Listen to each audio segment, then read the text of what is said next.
Ayub mulai menghitung semua kesalehannya dan dia mulai berpikir Tuhan tidak pantas menghukum aku dengan penghukuman yang seperti ini. Bukankah itu juga sering kita pikir, kalau kita sudah rajin ke gereja pelayan maka tidak boleh ada masalah yang datang dalam hidup kita.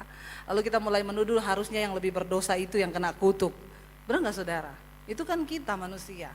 Lalu Tuhan bicara kepada Elihu. Pada waktu itu Ayub mulai berpikir, percuma aku hidup kudus, toh juga aku mengalami penderitaan, kesakitan melebihi dari apa yang orang fasik lakukan.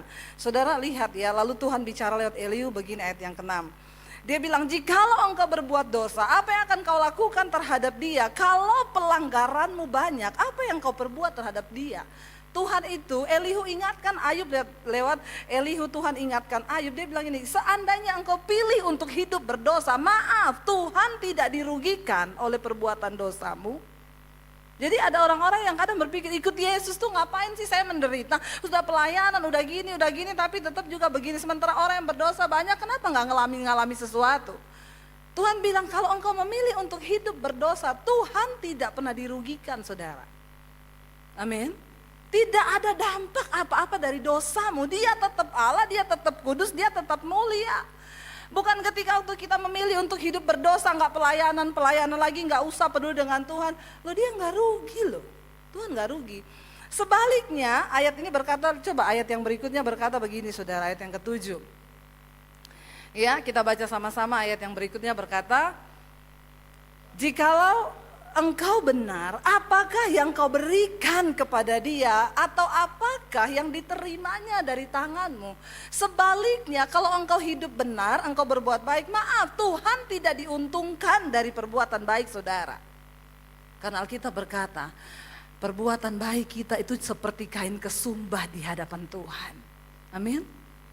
Kalau kita berkata aku sudah bayar perpuluhan, saudara bukan, jadi banyak orang berpikir waktu saya bayar perpuluhan Tuhan untung, sorry engkau bayar perpuluhan yang untung bukan Tuhan, amin. Benar gak? Emang Tuhan untung, dia butuh duit? Tuhan gak butuh duit. Jadi jangan berpikir gini, Tuhan aku bawa persembahan persepuluhan ya, awas kalau engkau tidak berkati aku loh. Maaf loh saudara. Apakah Tuhan yang untung? Engkau mau buat Tuhan gak pernah tertarik dengan uangmu. Gak ada ayatnya dikatakan waktu engkau berikan persembahan 5M, sorga bersorak-sorai. Hello, siapa yang bersorak? Gak usah dijawab. Di dalam hati saja. Lo benar gak saudara?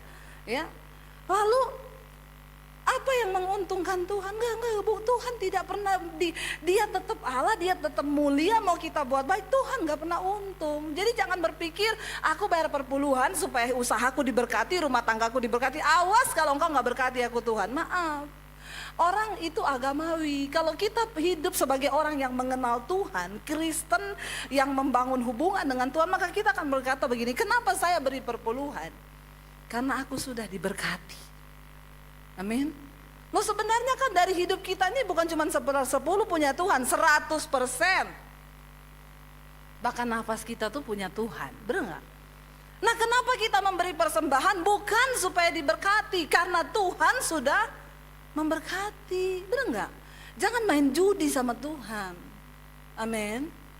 Nah orang ditanya kenapa ke Gunung Kawi? Biar diberkati, anak-anak diberkati, bisnis diberkati. Kenapa ke gereja? Biar diberkati. Terus kalau Tuhan gak berkati, masalah buat lo. Halo saudara, enggak. Kekristenan itu harus mencapai satu tingkat kedewasaan kita mengenal Tuhan dengan benar. Amin. Lalu ayat berikutnya bilang begini saudara, ya, Elihu menegaskan lagi kepada Ayub, coba lihat, jika engkau, ya, ayat berikutnya, ya, hanya orang seperti engkau yang dirugikan oleh kefasikanmu dan hanya anak manusia yang diuntungkan oleh kebenaranmu. Tuhan dapat apa? Kalau engkau berbuat dosa, engkau fasik, yang rugi siapa? Ya dirimu sendiri, benar gak saudara? Ya kayak tadi kesaksiannya Frankie, ya saya gak memikirkan dulu saya bertindak bodoh, ya yang rugi siapa? Kan dia. Emang Tuhan rugi sekarang? Pengikutnya Tuhan jadi sedikit karena Frankie jatuh? Kan enggak. Benar gak saudara? Harganya mahal untuk dibayar. Makanya sebelum kita jatuh ya tadi dia pesan, pikir dulu. Karena setiap hal keputusan yang kau ambil itu ada resikonya. Ada risiko. Jadi sebelum melakukan sesuatu, Tuhan gak rugi kalau engkau berpilih untuk berbuat dosa. Sekarang ini ada banyak orang Kristen yang terus bermain-main dengan dosa. Sorry saudara, Tuhan gak rugi. Dan makanya ayat itu berkata, Yesus bilang begini, pada satu saat nanti aku akan berterus terang. Loh kenapa Tuhan baru berterus terang pada hari penghakiman? Apakah dia gak tahu selama ini kita berbuat dosa? Dia tahu, tapi kenapa dia baru berterus terang? Dia tunggu kita bertobat. Amin. Jangan sampai ketika hari penghakiman baru dia berterus terang. Loh saya baca ayat itu saya terkesima dengan kata berterus terang. Loh kenapa Yesus baru berterus terang pada zaman akhir ketika di hadapan semua orang ada hamba-hamba Tuhan berkata, aku bernubuat demi namamu, aku sembuhkan orang sakit demi namamu, aku bangkitkan orang mati demi namamu. Lalu Tuhan bilang, aku tidak mengenal engkau, enyah engkau daripadaku, hai engkau pembuat kejahatan. Maaf, Tuhan Yesus berkata, saat itulah aku akan berterus terang kepadamu. Loh kenapa Tuhan gak berterus terang dari sekarang? Apakah karena dia gak tahu? Dia tahu. Makanya saya bilang tadi, kayak bilang, ya bedanya ada orang yang mau jujur, ya dia dosa-dosa. Tapi kan yang masih munafik sampai sekarang masih banyak nggak? Nggak usah angkat tangan di sini. Bener nggak saudara? Tapi pada akhirnya tuh kita akan diuji. Sekarang lagi terjadi persengitan di antara hamba-hamba Tuhan saling menghakimi, yang ini benar, yang ini sesat. Saya bilang nggak usah, hamba Tuhan nggak usah saling menghakimi. Setan ketawa, Yesus nangis loh. Benar nggak saudara? Saya bilang satu orang bikin status di Facebook, saya bilang sudah stop, jangan saling menghakimi. Kenapa? Pada satu saat nanti kita semua akan berdiri di hadapan tahta penghakiman Kristus. Lalu disitulah Tuhan akan berterus terang. Sekarang dia belum terus terang. Ya, jadi orang-orang pada tanya sama saya, Bu ini yang benar pendetanya yang mana sih? Ini gerejanya yang benar yang mana? Saya bilang ikut Yesus saja. Ya, enggak usah lihat-lihat kanan kiri, nanti engkau bingung sendiri. Lah saya mau harus ikut yang mana ini Bu? Ya ikut Yesus. Makanya jangan lihat manusia, amin. Apa itu Kristen? Ya engkau mengenal Tuhan, engkau mengenal Bapamu siapa. Satu saat Tuhan bilang semua akan ditunggang balikan. Tidak ada satu gereja, tidak ada satu denominasi yang akan berdiri. Supaya kita hanya melihat bahwa kebenaran itu hanya ada pada Tuhan. Dan bukan apa-apa, di akhir zaman ini semua kemunafikan akan dibongkar sama Tuhan. Jadi saudara mending kita hidup lurus-lurus aja. Tuhan bilang di sini gini, hanya orang seperti engkau yang rugi kalau engkau berbuat jahat, engkau hidup dalam kemunafikan. Kita yang rugi karena apa yang engkau tabur itu yang akan engkau tuai. Dan hanya anak manusia yang diuntungkan oleh perbuatan baikmu. Tuhan gak untung. Tuhan gak pernah untung saudara. Ya hanya manusia, sesamamu manusia yang untung karena perbuatan baikmu, bukan Tuhan. Lalu ayat berikutnya ini saudara yang saya tangkap waktu saya lagi bertanya kenapa kami yang kecelakaan, kenapa kami yang gini. Tuhan tuh Alkitab bilang begini, orang menjerit oleh karena banyaknya penindasan, berteriak minta tolong oleh karena kekerasan orang-orang yang berkuasa. Tetapi apa ayat yang berikutnya berkata, tapi tidak ada, coba lanjut ayat yang berikutnya. Ini multimedianya harus dikasih minum susu yang banyak ini, biar agak cepat ya. Tetapi orang tidak bertanya, di mana Allah yang apa? Yang membuat aku dan yang memberi nyanyian pujian di waktu malam. Sering kali kita semua hanya menjerit mencari Tuhan waktu kita dalam kesesakan. Benar nggak? Kita harapkan pertolongannya, kita harapkan campur tangannya. Tetapi ayat ini berkata, tidak ada yang bertanya, di mana pribadimu Tuhan? Aku rindu kenal engkau, aku tidak butuh apa-apa tapi cuma pengen kenal pribadimu. Itu loh saudara, Tuhan tegur saya dari ayat ini. Kamu pikir karena semua kebaikan, waktu itu saya pikir Tuhan saya mau pelayanan loh. Saya udah nyanyi lagu rohani loh, sudah penyembahan loh. Di mobil saya gak ada lagu-lagu duniawi loh. Kenapa saya ditabrak, kenapa coba? Ya, saya pikir semua kesalehan saya udah saya keluarin sama Tuhan tuh. Ya, lalu Tuhan jawab saya dengan ayat ini saudara. Kita cari pribadi Tuhan yuk, kenali dia secara utuh. Supaya waktu gereja mulai kocar kacir, doktrin yang ini mulai bilang begini yang itu, Anda gak usah bingung karena engkau kenal siapa Tuhanmu. Amin. Kenali Tuhan, dan orang-orang yang mengenal Tuhan saudara, ya engkau akan tetap berpegang pada dia apapun yang terjadi. Ya engkau akan tetap teguh berpegang pada Tuhan. Saya tutup dengan satu kesaksian saudara. Kita ini dikasih kesempatan hidup hari ini saudara ya, sudahlah yuk kita memang benar-benar harus kenal Tuhan. Ya, kita berhenti untuk saling menghakimi satu dengan yang lain, karena sebenarnya hukum tertinggi itu adalah kasih. Tuhan berkata begini, semua hukum dan kita para nabi ini hanya tercantum dalam dua hukum. Kasihilah Tuhan Allahmu dengan segenap hatimu dan sesamamu manusia seperti dirimu sendiri. Memang itu susah ya, dan sampai sekarang kayaknya kita belum bisa melakukan hal itu ya. Saudara, lalu ya ketika kita belajar saling mengasihi, ya kita juga saling menerima satu dengan yang lain. Saya beberapa waktu yang lalu saya ketemu sama seorang teman saya, saudara, dia tahun yang lalu sudah diberitakan mati di Facebook. Udah keluar gitu ya, fotonya kecelakaan, dia meninggal. Ditulis sudah telah berpulang ke rahmatullah ya. Ini akan dikebumikan gini. Kita heboh tuh dari WA segala macam, mati dia, oh kecelakaan gini. Tiba-tiba besok paginya diralat, tidak jadi mati. Lah kok nggak jadi mati gitu. Jadi saya tanya teman saya, kok nggak jadi mati?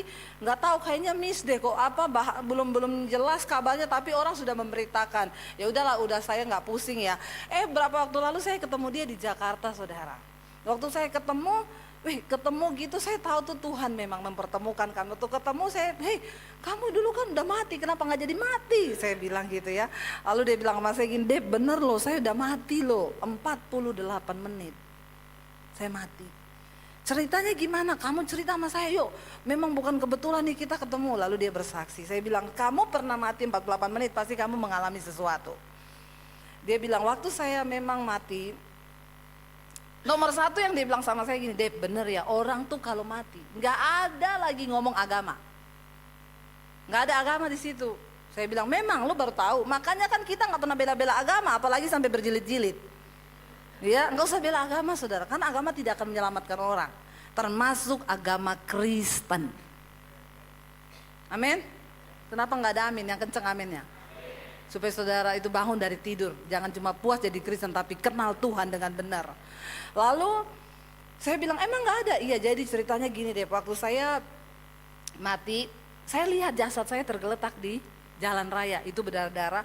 Saya lihat istri saya datang, saya lihat teman-teman datang pada nangis gitu ya, tapi itu nggak lama. Tiba-tiba ada 2 orang pakai baju putih jemput saya.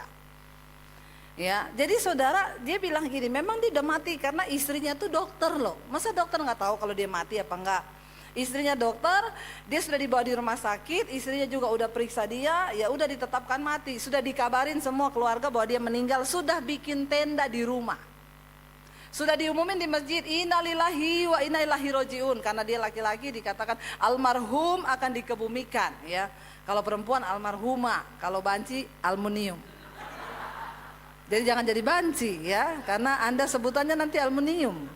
Aluminium itu cuma buat bikin lemari ya, tidak ada tempat di surga. Bertobat. Lalu sudah diumumin saudara, udah dibikin tenda segala macam, tiba-tiba dia hidup. Jadi dia cerita gini, dia dibawa di tingkat langit pertama. Dia bilang di tingkat langit pertama itu, Dep, yang saya lihat orang-orang yang sudah mati. Semua, mama saya, papa saya, teman-teman yang udah mati. Terus kamu bisa ngobrol? Enggak, saya nggak bisa ngomong sama mereka.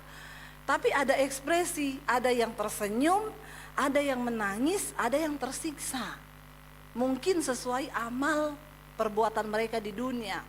Ya, saya nggak bisa ngomong, cuma lihat aja mereka. Lalu tiba-tiba saya dibawa lagi naik sampai ke tingkat langit ke-7. Nah, waktu sampai di tingkat langit ke-7, dia bilang saya melihat cahaya. Lalu di situ saya disuruh pulang. Ada suara yang berkata, kamu belum saatnya mati, pulang kamu ke bumi. Lalu saya balik lagi ke bumi. Saya tahan dia gini, tunggu dulu. Kamu sampai di tingkat langit ke-7, kamu bilang kamu ketemu cahaya. Kamu ketemu dengan Sang Maha Kuasa berarti, karena dia suruh kamu pulang lalu kamu hidup lagi. Pertanyaan saya, di langit ke-7 itu kamu lihat sosok siapa? Ini penting buat kita, bener gak saudara? Mumpung dia kan udah kesana kan? Jadi kita gak usah pergi ke sana dulu kan? Sampai mau pergi ke sana cari tahu. Ya iya, kalau kita pergi masih balik, kalau nggak balik cilaka saudara. Bener nggak ya? Mumpung dia udah ke sana, jadi saya desak dia sudah sampai di tempat yang maha kuasa loh, yang suruh dia pulang lagi.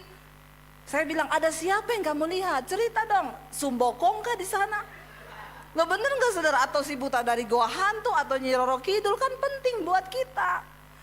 Dia sebenarnya tadinya gak mau cerita karena dia memang bukan agama Kristen, dia dari seberang. Dia bilang gini, Deb, iya saya lihat sosok di sana. Siapa yang kamu lihat? Ngomong cepet siapa? Dengan suara yang sedikit pelan dia bilang, iya saya lihat sosok di sana. Kamu tahu siapa yang berdiri di sana? Isa Al-Masih. Tepuk tangan buat Tuhan. Saudara, kita sudah datang ke tempat yang benar. Engkau sudah menuju kepada iman yang benar. Orang yang bukan Kristen telah bersaksi, dia sampai ke tempat yang bisa suruh dia pulang. Dan dia lihat ada Tuhan Yesus yang berdiri di sana. Jangan sampai kita sudah sampai di tempat yang benar, tapi kita semua tidak mencapai tujuan kita nanti. Amin. Pengenalan yang benar akan Tuhan harusnya membawa iman kita semakin cinta Tuhan. Kita bukan ini, saya nggak mau berdosa, kenapa takut masuk neraka? Nggak usah. Kenapa kita nggak mau berbuat dosa? Karena kita nggak mau lukai hati Tuhan. Bener nggak? Loh, kalau kita mau berhubungan intim dengan Tuhan, Tuhan tuh bicara kok sama kita. Tuhan tuh kasih tahu di dalam hati nurani kita ada hukum-hukum Tuhan. Karena Alkitab berkata, ayat firman Tuhan bilang, aku menulis hukum-hukumku di dalam hati nurani manusia.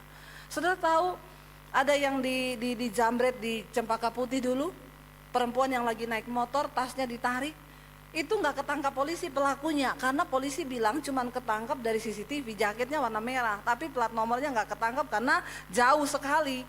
Tiba-tiba kenapa dia bisa ketangkap saudara?